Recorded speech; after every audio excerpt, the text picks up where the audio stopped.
এখানে বসে সাবানা সেলাই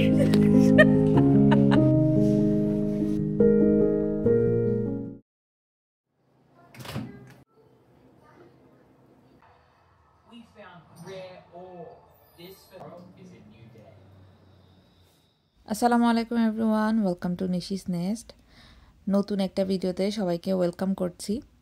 আজকে ব্লগটা আমি দুপুর থেকে ওপেন করছি, চা খেয়ে রান্নাবান্না শুরু করব।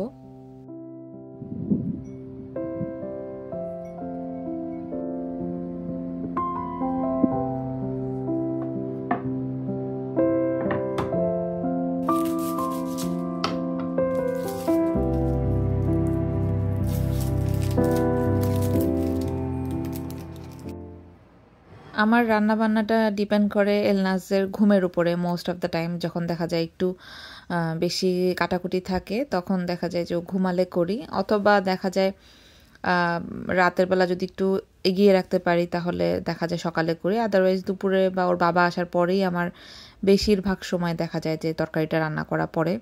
যেহেতু একটা তরকারি করা হয় ম্যাক্সিমাম 2টা, তো দেখা মানে খুব একটা সময়ও লাগে না। বাট এইটুকু সময় ও যদি থাকে পাশে ডাবল হয়ে যায়। বাট ওকে নিয়ে যে আমি খুব কাজ মানে ঘুমে থাকলে করতে পারি ব্যাপারটা এমনও না।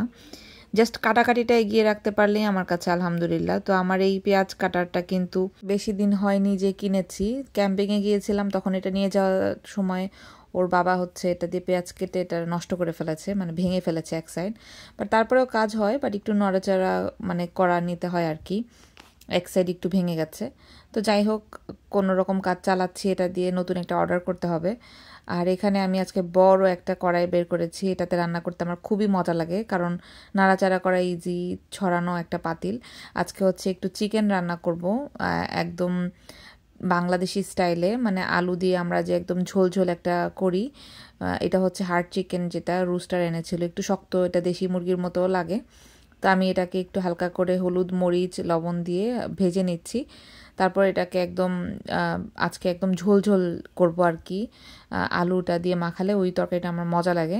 আর চিকেন আমি দেখা যায় যে যেদিন রান্না করি ওই দিনই আমার খেতে ভালো লাগে, এর পরের দিন আমি আর চিকেনটা আমার খেতে ভালো লাগে না, মানে কেমন একটা জানি স্মেল লাগে, আর ঝোলটাও মজা লাগে না। বিফ যেমন পরের দিন বা এর 2 দিন পরেও ঝোলটা মজা লাগে বা মাংসর মজা লাগে, বাট চিকেনটা কেন জানি একদমই ভালো লাগে না। আর এখানে তো ফার্মের চিকেন আমি খেতেই পারি না। দেখা যায় যে শুধু থাইয়ের পিস যদি এনে ভেজে শক্ত করে রান্না হয় তখন একটু হলে খাই, আদারওয়াইজ না। তো এখানে এই যে আলুগুলোকেও ছুলে নিচ্ছি। এলনাজ তো এই যে ঘুমাচ্ছে, ক্যামেরা অন করা, এই জন্য দেখতে পাচ্ছিলাম আর কি। ওর আর ঘুম উলট পালট হয়ে কোনো রকম বিকেলবেলা দুপুরের ন্যাপটা নেয় এখন 1-1.5 ঘন্টার ঘুমায় আর কি। কারণ আগে 2 বেলা ঘুমাতো, সকালে একটা ন্যাপ নিত, বিকালের দিকে আরেকটা ন্যাপ নিত। বাট এখন তার মানে ঘুমের কোনো ঠিক ঠিকানা নেই, মাঝে মধ্যে মানে সে আস্তে আস্তে ট্রানজিশন হচ্ছে। এখন দেখা যাবে যে 1 বেলায় ঘুমাবে, 2 বেলার ঘুমটা আস্তে আস্তে শেষ হয়ে যাবে। বাচ্চা থাকাকালীন এই একটা সুবিধা, ছোট যত থাকে ঘুমটা ভালো থাকে, আস্তে আস্তে ঘুম কমে যায়, দুষ্টামি বেড়ে যায়, এই হচ্ছে সমস্যা। তো এই যে আমি চিকেনটা ভেজে তুলে ফেলেছি, এবার এটার মধ্যে গোটা গরম মশলাগুলো দিয়ে দিলাম।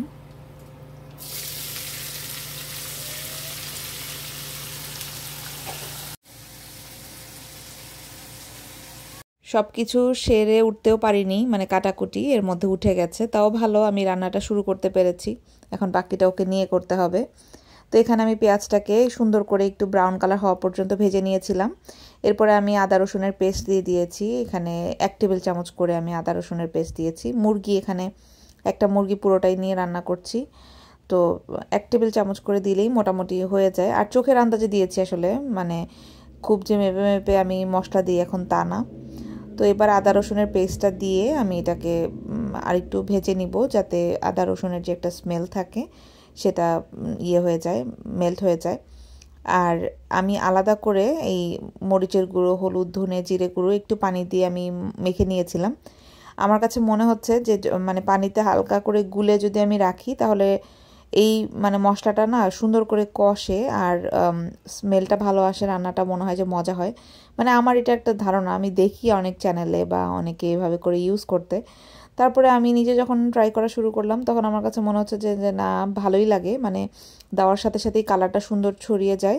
আর হালকা করে একটু পানি দিয়ে ঢেকে রাখলে সুন্দর একটা, মানে মশলা পোড়ার কোনোই ভয় থাকে না। দেখা যায় সামটাইমস তেল বেশি গরম থাকলে পানি যদি ভুলে না দিই তাহলে কিন্তু মানে মরিচের একটা স্মেল থেকেই যায়। সো এটা হয় না এখন আর। বাইরে কি পরিমাণের রোদ, 2 মিনিটের জন্য দাঁড়ালে মাথা ঘুরে পড়ে যাবে মানুষ। আমি জাস্ট বারান্দায় মনে হয় কাপড়গুলো একটু সরাই দিয়ে আসছিলাম, ছায়াতে নিয়ে আসছি অ্যাকচুয়ালি রোদ থেকে। আমার পুরা মাথা ঘুরাচ্ছে এখন, এত গরম। মশলাটা ঢেকে এলনাসকে একটু কোলে নিতে পাশে এসেছিলাম। সে হচ্ছে ঘুম থেকে উঠলে অ্যাজ ইউজুয়াল একটু ক্র্যাঙ্কি থাকে, তো ওকে নিয়েই করছে আর কি। ক্যামেরাটা শেক করছে দেখতে পাচ্ছেন, কারণ সে আমাকে পিছন দিয়ে টানাটানি করতেছে আর কি। তো আপনাদের সাথে একটা গুড নিউজ শেয়ার করব, যেটা মানে টাইটেলে বা থাম্বনেইলে বলেছি। পুরোপুরি গুড নিউজও, আবার এটাতে একটু মন খারাপও আছে। তো যাই হোক, গুড নিউজটা হচ্ছে আমার ভাই এবং ভাইয়ের বউ ওরা অস্ট্রেলিয়াতে গেল। আমি যখন ব্লগটা শেয়ার করেছি বা করছি তখন অলরেডি ওরা মনে হয় মানে ল্যান্ড করেছে এরকম আর কি মাত্র। তো ওরা স্টুডেন্ট ভিসাতে গিয়েছে। দোয়া করবেন আপনারা সবাই ওদের জন্য। আমি যখন আমেরিকাতে এসেছি ওদের বিয়ের অনুষ্ঠানটা করে তারপরে হচ্ছে আমি এসেছিলাম। তো আল্লাহ করুক ওদের মনের আশা পূরণ হোক। সবাই আসলে ফিউচার ভালো করার জন্য বা নিজের ক্যারিয়ারের জন্যই একটা ডিসিশন নেয়। দেখা যায় যে এক জায়গা থেকে আরেক জায়গায় যায় বা অন্য দেশে বা প্রবাসে যায় আর কি। স্টুডেন্ট ভিসাতে যারা যায় অনেক স্ট্রাগল থাকে, স্ট্রাগলের মধ্যে দিয়েই আস্তে আস্তে যেতে হয়। তো ওরাও হয়তো যাবে বা করবে, আল্লাহ করুক ওদের মনের আশা পূরণ হোক। আপনারাও দোয়া করবেন। মন খারাপটা হচ্ছে মানে আমরা তো এক ভাই এক বোন, আম্মু আব্বু এখন একদম একা হয়ে গেছে আর কি দেশে। তো এইটা একটু মন খারাপ লাগে, এটা ওদেরও লাগে। কি আর করার, লাইফই এরকম, জীবন এভাবেই চলে, ডিসিশন এভাবেই নিতে হয়। সবসময় আবেগ বা মায়া দিয়ে তো ডিসিশন নিয়ে লাইফে চলা যায় না, তাহলে আগানো যায় না, এই আর কি। তো এটাই ছিল গুড নিউজ। আপনারা একটু বেশি বেশি করে ওদের জন্য দোয়া করবেন, ওরা যেন লাইফে সাকসেস হয়। যেই নিয়ত করেছে আল্লাহ ওদের ভালো নিয়তটা যেন পূরণ করে, সাকসেসফুল করে, এই আর কি। তো আমি এখানে এই যে বলতে বলতে রান্নাটাও কিন্তু মোটামুটি করে ফেলেছি। মশলাটা কষিয়ে এই যে আলু দিয়েছি, তারপরে ঝোলের জন্য পানি দিয়ে দিচ্ছি। যেটা বললাম একদম ঝোল ঝোল করে রান্না করব, এই জন্য ঝোলের পানিটা একটু বেশি দিয়েছি। ক্যামেরা এরপর আর অন করিনি, আমি এক জায়গায় বেরোবো, রান্নাটা তাড়াতাড়ি করে আমরা খাওয়া দাওয়া করে যাব। আজকে আমার মনটাও একটু ভালো ছিল, কারণ যে জায়গায় যাব এটা আমার খুবই পছন্দের একটা জায়গা। এই জায়গায় যাওয়ার নাম শুনলেই আমার মনটা মানে থাকে না, অস্থির হয়ে যায়, কখন যাব এরকম আর কি। তো এই তো রান্না ডান, তাড়াতাড়ি খাওয়া দাওয়া করেছি। এখন হচ্ছে আমরা রেডি হয়ে গিয়েছি যাওয়ার জন্য। ওর বাবা অফিস থেকে এসে মনে হয় আধা ঘন্টার মতো ছিল, ও খাওয়া দাওয়া করেছে। আর্লি ডিনার করেছি আমরা, 6:30টার দিকে খেলাম আর কি। তো এই যে বের হয়ে গিয়েছি। আজকে বিকেলবেলা চাটা খাওয়া হয়নি, কারণ যেহেতু দুপুরবেলা আমি খেয়েছি। আর এই তো 2 বোন মিলে বসে খেলাধুলা করছে। এত রোদ, মানে গরমে চোখ ঝালাপালা অবস্থা আর কি। কোথায় যাচ্ছি সেটাই তো বলা হয়নি। যাচ্ছি হচ্ছে আমার ফেভারিট একটা জায়গা, আইকিয়া। আইকিয়া আমার সবচেয়ে পছন্দের একটা স্টোর। এখানে ভালো লাগে না এমন কিছু নেই, আইকিয়ার সব কিছুই আমার ভালো লাগে, সব কিছু। তো এটা ছিল এই যে অ্যামাজনের অফিসটা, এই পাশ দিয়ে। আইকিয়া একটু দূরে আমাদের থেকে।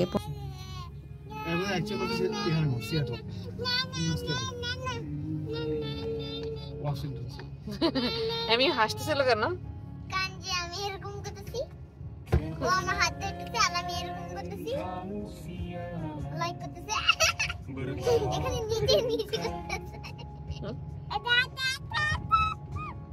চলে এসেছি আইকিয়াতে। তো এখানে ঢুকতে গেলেই আমার মনে হয় যে এই তো চলে এসেছি। মানে যতক্ষণ আসি প্রতি মিনিটে মিনিটে অনেক কিছু মানে কল্পনা করতে থাকি, এটা দেখবো এটা দেখবো। আসলে এখানে সুন্দর করে ডেকোরেশন করা থাকে, তো হোম ডেকোর দেখতে আমার খুবই ভালো লাগে। আর আইকিয়া হচ্ছে একটা মানে থাকে না লাইভ প্রিন্টারেস্ট, আমরা যখন প্রিন্টারেস্টে কোনো কিছু দেখি, ইমাজিন করি বা ছবিতে দেখি, আইকিয়া আমার কাছে মনে হয় যে আমার জন্য কেউ সেট বানিয়ে রেখেছে, আমি এখানে গিয়ে আমার মন ভরে চোখ ভরে দেখতে পারবো এরকম আর কি।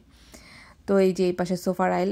আমি বেসিকলি গিয়েছিলাম কিচেনের আইটেম আর একটা গাছ কেনার উদ্দেশ্য মেইন যেটা, বাট আমি প্রত্যেকবার আসলে শুরু থেকে শেষ পর্যন্ত ঘুরে ঘুরে দেখি, আমার খুবই ভালো লাগে। নতুন নতুন কী কী আইটেম আসলো, কী কী দেখা যায়, অনেক কিছু অ্যাড হয়, অনেক কিছু আবার নাইও হয়ে যায়। আমি একটা প্ল্যান্ট স্ট্যান্ডের জন্য গিয়েছিলাম, বাট ওইটা দেখলাম আউট অফ স্টক, ওদের এখানে আর নেই।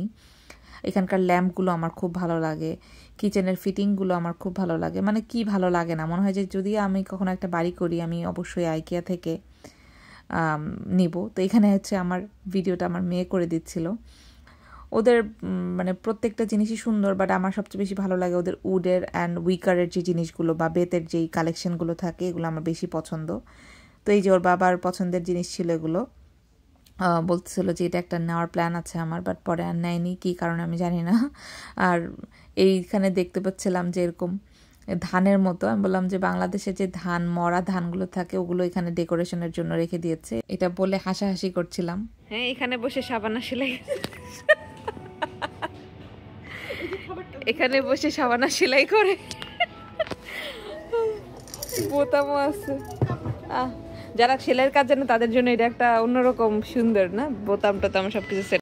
দেখছো এমএলএ মিররটা কি সুন্দর।